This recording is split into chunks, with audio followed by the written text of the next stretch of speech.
안녕하세요. 백두산 금융연구소의 백두산입니다. 12월 7일 수요일 아침 9시 39분입니다. 어젯밤 미국 증시는 하락 마감했습니다. 그 전 거래일과 어제는 약간 좀 달랐던 점이 있다면은 이렇게 생각하시면 되겠어요. 어쨌든 어제도 오늘도 긴축 우려가 주된 재료입니다. 긴축 우려가 하락의 재료이긴 한데 그 전일까지는, 그러니까 월요일 날 밤까지는 이 긴축 우려 이거에서 끝났는데, 어젯밤부터는 이 긴축 우려를 이 경기 침체 우려까지 이렇게 연결시켜서 보는 시각이 새롭게 좀 생긴 것 같더라고요. 그러니까 지금까지는 오직 긴축 이것만 갖고 시장이 움직였죠. 지난 몇 달간 생각해 보시면요. 두 달간의 긴 하락을 긴축 우려와 함께 했고, 한 달간의 긴 반등을 긴축 우려 완화와 함께 했습니다. 그죠? 그리고 지금 이제 이게 꺾일랑 말랑하는 이런 단계에 와 있는데, 이번엔 이제 그 긴축이란 재료에 더해서 경기 침체 어쩌고 저쩌고 요걸 이제 슬슬 갖다 붙이기 시작했어요. 지금 이제 이런 시점에 와 있습니다. 이 경기 침체 우려가 이렇게 이야기를, 그 경기 침체라는 이야기가 나온 거는 어제 높으신 분들이 한 목소리로 이 경고를 했기 때문인데, 높으신 분들이 누구냐면은 그 JP 모건하고 골드만삭스의 CEO들이 나와가지고 내년에 니네 조심해라라고 한마디 했기 때문인데요. 하여튼 그래서 연결이 되고 있다. 긴축 우려뿐만, 오직 긴축 우려만 있었는데 긴축 우려가 이제 경기 침체 우려로 연결이 되고 있다. 뭐 이렇게 보시면 될 것 같습니다. 뭐 그래서 뭐 계속해서 말씀드리지만 어떤 지금 이제 뭐 추세의 전환 가능성 혹은 뭐 시장이 어떤 이슈를 보는 관점이 바뀌고 있는 그런 가능성이 있는 자리가 아닌가.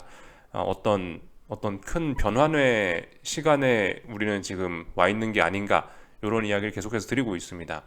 그러니까 그 어떤 변환이냐면, 예를 들면은 뭐 지금까지는 굿 이즈 배드였잖아요, 그죠? 굿 이즈 배드였는데 뭐 배드 이즈 배드로, 이런 식으로 이제 시장이 좀 정상화 과정을 밟는 게 아닌가, 뭐 이런 식으로 우리가 어떤 그 시장이 지금 어떤 이슈를 보는 관점이 바뀌는 그런 때에 와 있는 게 아닌가, 이런 이야기를 드리고 있습니다. 솔직히 아직까지 뭐 잘 모르겠고요. 아직까지는 회색 구간 뭐 이런 건 것 같아요. 아직까지는 이도저도 아닌 방향이 앞으로의 방향성을 만들어가는 그런 과정 중에 와 있다라고 봅니다. 아직 뭐 명확하게 이거다라고 좀 이야기하기는 좀 이른 것 같고요. 이런 전환 과정 중에 와 있는 것 같다. 그러니까 아직까지 여전히 좀 혼란스럽다. 뭐 이렇게 볼 수가 있을 것 같습니다. 그래서 어젯밤에 뭐 하락 마감을 했다, 이렇게 보시면 될 것 같고요. 이 어젯밤 같은 경우는 이제 경기 침체 우려 뭐 이렇게 좀, 그런 재료가 있다 보니까 긴축 우려와 경기 침체 우려가 같이 작용을 하다 보니까 이제 금융시장에선 뭐 약간 평상시와 다른 모습도 좀 나타나긴 하는데요. 일단 뭐 보시면은 일단 증시 같은 경우는 뭐 전형적인 긴축 우려 이렇게 볼 수 있을 것 같습니다. 그 뭐 낙폭이나 이런 걸 보시면은 나스닥이 훨씬 더 많이 빠졌고 S&P는 조금이라도 더 강했죠, 그죠? 뭐 그렇게 큰 차이는 없지만 이 정도 낙폭 차이가 나는 거는 이제 보통 긴축 우려가 하락의 주 재료가 됐을 때 나타나는 특징이긴 하죠. 긴축 우려 하면 항상 IT 빅테크와 나스닥이 약했잖아요, 그죠? 뭐 성장주 이런 친구들이 약했잖아요. 그러니까 어젯밤 이런 모습을 보면은 뭐 전형적으로 긴축 우려가 나왔구나, 이렇게 볼 수도 있겠습니다. 근데 이제 조금 좀 시선을 좀 돌려서 채권 시장 같은 걸 보면은 이 금리 같은 걸 보면 또 떨어졌단 말이죠. 통상적으로 긴축 우려 그러면은 10년물 국채 금리 이런 게 많이 오르기 마련인데 어젯밤 금리는 또 떨어졌단 말이죠. 이런 걸 보면, 금리가 떨어진 걸 보면 확실히 경기 침체 우려 때문에 금리가 떨어졌구나, 뭐 이렇게도 볼 수 있을 것 같기도 하고요. 그래서 어젯밤 같은 경우는 좀 시장 분위기가 뭐 이도저도 아닌 좀 약간 좀, 하여튼 일단 뭐 하락했다, 분위기는 안 좋았다, 이렇게 볼 수 있는데요. 어쨌든 확실히 좀 어떤 우리가 지금 금융시장이 전환 과정, 뭔가 이렇게 좀 바뀌는, 추세가 바뀌는 뭐 그런 구간 안에 와 있기 때문에 그런지 좀 약간 어쨌든 좀 회색하다는 느낌이 좀 들긴 합니다. 완전히 검은색도 아니고 완전히 하얀색도 아니고 회색 구간에 와 있는 게 아닌가 싶습니다. 그래서 뭐 보시다시피 뭐 긴축 우려가 있음에도 불구하고 금리는 떨어지고, 이거 뭐 경기 침체 우려를 반영한 것이라 봐야 되겠죠. 하여튼 이렇게 나왔다. 달러 같은 경우는 뭐 보시다시피 긴축 우려 이러니까 일단 올랐다. 뭐 긴축 우려와 경기 침체 우려니까 안전자산 선호 뭐 이런 측면에서 올랐겠죠. 하여튼 달러는 이래도 저래도 오르기가 좋긴 합니다. 달러는요. 경기 침체 온다고 하면은 안전자산 선호로 달러가 오르는 거고, 긴축 우려라고 한다면 미국의 긴축이 빡세니까 당연히 뭐 그러니까 뭐 달러가 오르는 거고, 달러는 하여튼 이래도 저래도 오를 수밖에 없을 것 같다. 뭐 전반적으로 지금 달러가 오르기 좋은 환경이긴 합니다.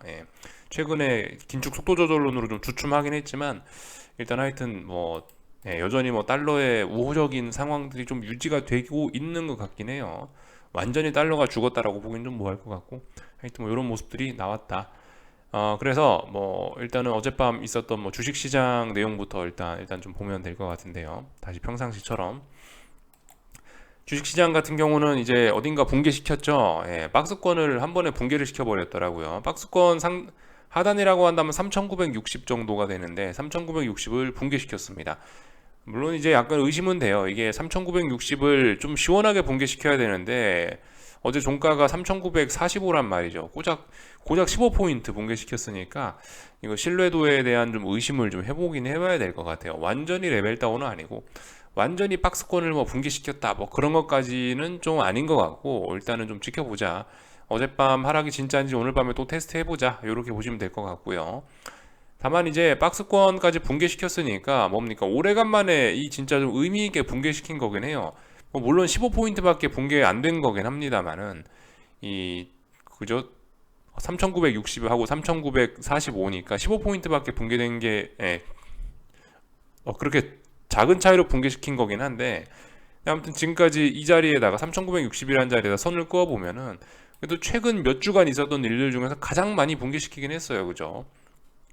일단은 뭐 조금 찝찝하지만 일단 방향 전환이라고 일단 하겠습니다. S&P 지난 한 달간 반등하던 거 반등이 끝나고 박스권 자리였는데 이 박스권 자리 붕괴시켰으니까 이제 아래로 간다라고 일단 할게요. 뭐 물론 오늘 밤에 다시 3,960 돌파한 척 하면은 또 애매해지겠죠. 또 야 그럼 또 박스권이네요 이렇게 하겠는데, 일단 뭐 종가상으로 붕괴됐으니까 일단 아래쪽으로 갑니다. 다시 방향 전환 아래로 되었습니다 라고 일단 이야기할게요. 3,960이라는 자리, 근데 제 생각에 오늘 밤 한 번 더 이 저항에 대한 테스트는 할 것 같다, 요 정도 보시면 될 것 같고, 일단 반등시 매도 전략, 그죠? 믿고 어젯밤에 붕괴시킨 게 진짜라고 믿고 일단 반등시 매도 전략 하시면 되겠죠. 요 정도 보면 될 것 같고요. 나스닥도 그렇습니다. 나스닥 같은 경우 나스닥은 뭐 아직 뭐 중요한 자리를 막 그렇게 붕괴시키진 않았어요. 지난번에 11월 말에 워낙 한번 좀 많이 내려왔었기 때문에 뭐 아직까지 어떻게 보면 뭐 박스권이다 이렇게 이야기할 수 있습니다. 그래서 나스닥 같은 경우는 아직까지 뭐 중요한 지지선을 뭐 완전히 깨지는 않았다. 단지 이제 이 박스권 하단 자리에 대한 이 지지력이 약하다는 것을 다시 한번 확인을 하고 있습니다. 박스권 하단의 이 붕괴 가능성이 좀 높아지고 있죠. 아직 붕괴된 건 아니죠. 지지선이라고 한다면 대략적으로 좀 이쪽 자리예요. 구체적으로 뭐 딱 얼마다라고 이야기하기는 조금 뭐한데 최근에 움직임들이 좀 더러웠어 가지고 어쨌든 이 그래도 뭐 한 자리 꼽으라면은 11,530 정도, 이 자리가 전저점으로서의 지금 이제 변경된 박스권 하단 자리겠죠. 그죠? 예전엔 박스권 하단이 여기였는데 11,700이었는데 박스권 하단이 11,600으로 내려오고 지금은 11,530 뭐 이런 자리로 내려왔습니다. 어쨌든 박스권 하단 자리니까요. 또 다시 지지력이 있는 자리란 말입니다. 그죠? 잘 보셔야 되겠다. 지지선이 붕괴되면 이제 완전히 아래로 간다.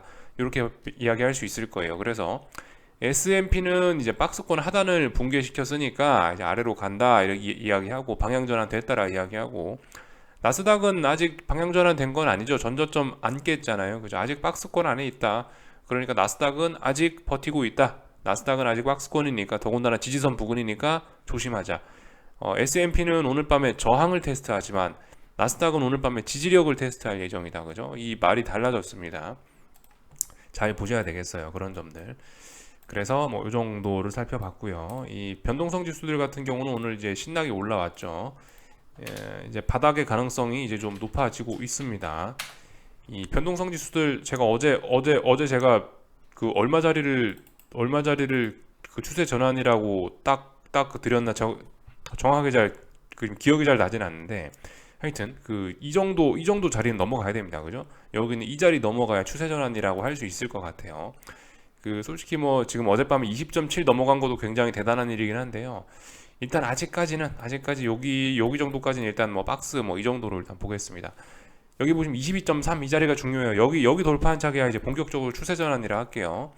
이 자리가 왜 중요하냐면 지난번에 여기 11월 10일 날 만들어놨던 저점, 여기 뭐 11월 21일 날 만들어놨던 저점 뭐 이런 자리들, 또 그리고 여기 뭐 11월 말에 만들어놨던 고점 자리들, 이런 자리가 공교롭게도 22.3이라는 자리이기 때문에 22.3은 굉장히 중요하다. 여기 넘어가면 본격적으로 이제 위쪽으로 올라오겠구나 라고 볼 수 있을 거예요. 그죠? UVXY 같은 경우는 아직 뭐 추세 전환 이런 거 이야기하기도, 네, 당연히 뭐 빅스가 추세 전환 안 됐으니까 얘도 추세 전환 아직 이야기하긴 뭐한데, 이제 하반 경직성 확인했습니다. 4거래일 동안 어딘가 지지력을 확보했죠. 4거래일 동안 지지력 확보한 거 믿고 눌림시 매수 해볼 수 있을 것 같아요. 7.3 붕괴시키지 않는 선에서 눌림시 매수. 종가상으로 7.3 붕괴 안 되면 눌림시 매수 할 수 있는 근거가 있다. 일단 이렇게 말씀드리겠습니다. 하여튼 추세 전환 직전입니다. 어떻게 될지 한번 잘 보자고요. 이 정도 보면은 될 것 같고요. 그죠? 거의 다 봤죠. 달러 인덱스, 달러 인덱스 같은 경우는 아직까지 좀 추세 전환 이런 거 이야기하긴 좀 멀었습니다. 그죠? 얘도 한참 좀 더 많이 올라와야 돼요. 지금 위쪽에 좀 저항 이런 게 좀 워낙 많이 있어가지고 제 생각엔 아무리 좋게 봐줘도 한 107 정도를 돌파 한착 해줘야 된다. 이렇게 봅니다. 107 돌파 한착 해줘야 좀 완벽한 뭐 추세 전환 이 정도를 좀 볼 수 있을 것 같고요. 아직까지는 뭐 반등에 불과하다. 이렇게 일단 보겠습니다. 이 정도 보면 될 것 같죠. 그래서 아직까지 뭐 전반적으로 다 애매한 뭐 그런 모습들입니다. 그죠? 달러도 뭐 지금 반등 중이고, 증시 같은 경우는 이제서야 슬슬 꺾이는 친구가 있기도 하고, 뭐 아직도 강한 친구들이 있기도 하고, 빅스 같은 경우도 완전히 이제 반등, 뭐 완전히 추세 전환 뭐 이런 것도 아니고 좀 아직까지 좀 애매한 그런 모습들이 좀 있어요. 그 정도 보시면 될 것 같고요. 하여튼 뭐 이거, 네, 뭐 이거 때문입니다. 스텝 코인 파월 속도 조절론 요거 때문입니다. 그죠? 요게 일단 아직까지 시장에 영향을 크게 미치고 있다. 뭐 긴축 우려 이런 것들이 시장에 영향을 미치고 있다 보시면 될 것 같고요. 다만 이제 지금까지 올해 지금까지 이제 12월인데 올해 내내 이제 긴축이란 거에만 이제 시장이 집중을 해왔다면 이제 12월이 됐는데요. 12월부터 이제 본격적으로 이 긴축이란 재료 말고 거기에 파생돼서 이제 경기 침체 우려까지 등장을 할지 이런 점들을 좀 이제 우리가 그런 관점에서 좀 보아야 될 것 같습니다. 말씀드렸다시피 어떤 관점의 전환이 될 수 있는 그런 시기이기 때문에 경기 침체 우려라는 새로운 재료가 등장하면서 뭐 어떻게 시장이 뭐 배드 이스 배드, 뭐 굿 이스 굿, 뭐 이런 관점이 변화가 되는지 이런 것들을 좀 잘 지켜봐야 될 구간인 것 같습니다. 하여튼 지난주 금요일 날인가 ISM 제조업 지표 뭐 미국에서 굉장히 안 좋게 나왔죠. PMI. 그 PMI에 대한 반응이 오늘 나온 건가 싶기도 하고 뭐 개인적으로 하여튼 그래요. 경기 침체 우려를 할 만한 그런 경제 지표라면 지난주에 나온 PMI, ISM 제조업 그게 미국에서 안 좋게 나오긴 했거든요. 그걸 지금 갖다 땡겨서 하락을 하나 하는 생각도 뭐 개인적으로 들긴 하는데, 하여튼 뭐 표면적인 이유는 그겁니다. 뭐 골드만삭스하고 JP 모건 CEO들이 나와서 어젯밤에 경기 침체 조심해라라고 이야기했다는 거, 그게 아무튼 표면적인 재료예요. 이렇게 볼 수가 있을 거고, 경기 침체 우려 이러니까 이 국제유가라든가 뭐 이런 것들은 다 하락하고 있다. 원자재들 하락하고 있다. 이런 모습들 보실 수가 있겠습니다. 특별히 이상한 건 없고 하여튼 하락 추세 잘 진행 중이고요. 다만 이제 구리 같은 이런 친구들은 이 쌍고점 만드는 그런 과정일 수 있겠죠. 그죠? 구리 같은 거는 요즘에 중국의 봉쇄 완화 기대감 때문에 이렇게 계속해서 강한 모습입니다. 오늘인가 내일인가쯤에 뭐 중국에서 봉쇄 완화를 이제 공식적으로 선언할 가능성이 있다 하더라고요. 요거 잘 보셔야 되겠습니다. 중국 방역 완화 움직임 이르면 오늘 10가지 3시쯤 발표라고 되어 있죠. 그러니까 이렇게 그 방역 완화를 어떤 공식화하는 그런 지침이 발표될 수 있다. 이런 거 좀 잘 보셔야 되겠어요. 지금 근데 이미 시장은 방역 완화 기대감이란 재료를 갖고 중국 증시 많이 움직였고, 뭐 구리라든가 저런 원자재들이 좀 미리 움직인 측면이 있어요. 오늘 만약에 이런 지침이 발표가 된다면은 이건 이제 재료 노출로 해석될 가능성도 뭐 있을 수 있다. 이렇게 생각할 수가 있겠습니다. 그래서 뭐 전반적인 내용 살펴봤고, 오늘 한국 증시 지금 이제 보고 있는데요. 한국 증시 같은 경우는 일단 뭐 만기주이긴 한데요. 만기주라서 사실 그 만기주가 아니었으면 조금 더 신나게 하락도 할 수 있었을 텐데, 일단 만기주가 낀 바람에 지금 보시다시피 움직임이 굉장히 좀 둔해졌습니다. 느릿느릿합니다. 느릿느릿해요. 그래서 옵션들이 좀 재미가 좀 없어지는 그런 모습입니다. 그러니까 코스피가 아무리 하락을 하더라도 변동성 지수가 그만큼 재미있게 움직여주지 않을 가능성이 있습니다. 풋옵션들도 지수 하락한 거에 비해서 생각보다 답답하고 재미없게 움직일 수 있어요. 예, 그런 점들 이제 만기주라는 그런 특징을 좀 감안을 하고 보셔야 될 필요가 있습니다. 하여튼간 뭐 아래쪽으로 잘 빠지고 있어요. 예. 지지선 붕괴시켰기 때문에 박스권 하단 붕괴시켰기 때문에 아래쪽으로 방향 전환된 거고, 뭐 빠져야 될 타이밍에 잘 빠지고 있으니까 할 말이 없어요. 잘 빠지고 있다. 오늘 개파락 출발했는데 그 갭도 거의 메꾸고 뭐 이런 모습들 보이고 있으니까 하여튼 잘 빠지고 있다. 이렇게 보면 될 것 같고요. 반등시 매도 전략 천천히 하시면 될 것 같고요. 뭐 특별히 뭐 이상한 건 없는 것 같고, 예, 하여튼 뭐 만기주라서 하여튼 시세는 좀 답답할 수 있을 것 같다. 만기주가 아니었으면 시원시원하게 장대음봉도 볼 수 있었을 것 같은데 만기주라서 시원시원함은 좀 떨어질 수 있다. 이 정도 이야기 드리고 있고, 지금부터 이제 잘 봐야 돼요. 이제 일단 방향 전환은 됐다라고 일단 보고 있는데, 방향 전환 일단 됐는데 중요한 지지선 붕괴시켰으니까 이제 앞으로 어디까지 떨어지느냐 이거 잘 봐야 됩니다. 이제 여기서부터가 이제 이제 그 사실 본격적으로 여기서부터가 피말리는 그런 구간인 거예요. 진짜 내가 이제 주식 시장이 좋을 거다. 내년에 경기 침체 없지. 당연히 주식 좋지. 지금 주식 사야 돼. 라고 생각하는 사람 충분히 있을 수 있어요. 그런 분들 같으면 지금까지는 지난 한 달간 너무 급하게 올라서 주식이 비쌌단 말이에요. 단기적으로. 지금 이렇게 하락을 하면은 이런 자리 내가 주식시장 상승을 바라본다. 난 추세 전환 될 것 같다 하시는 분들은 이런 자리에서 지금 주식 이제 매수를 고민해야 되는 그런 자리란 말이에요. 그리고 이 저 위에서부터 이제 하락 포지션을 누적시켜 오시던 그런 분들 같은 경우는 이번에 잘 봐야 돼요. 말씀드렸다시피 추세 전환, 상승 추세로 전환 가능성이 없지는 않기 때문에 이번에 이제 하락을 하긴 했는데 어디까지 내려오느냐 이런 점을 잘 봐야 됩니다. 여기서 이제 삐끗 해가지고 어딘가 딱 이제 뭐 다중바닥형 만드는 모습 하나, 둘, 셋, 뭐 다중바닥형 만드는 모습 나오면서 반등하기 시작한다. 그럼 하방 포지션 도망가야 돼요. 그러면 그렇기 때문에 지금 자리 이제 본격적인 어떤 그런 싸움의 구간으로 와 있다라고 보시면 될 것 같습니다. 앞으로 잘 봐야 됩니다. 한국 증시는요. 이게 내가 뭐 하락을 보든 상승을 보든 간에 굉장히 좀 중요한 자리에 와 있는 거예요. 그래서 뭐 어쨌든 뭐 진짜 말씀드렸다시피 내가 뭐 난 앞으로 주식시장 뭐 좋게 본다 그러신 분들은 이번에 내려올 때 잘 하셔야 돼요.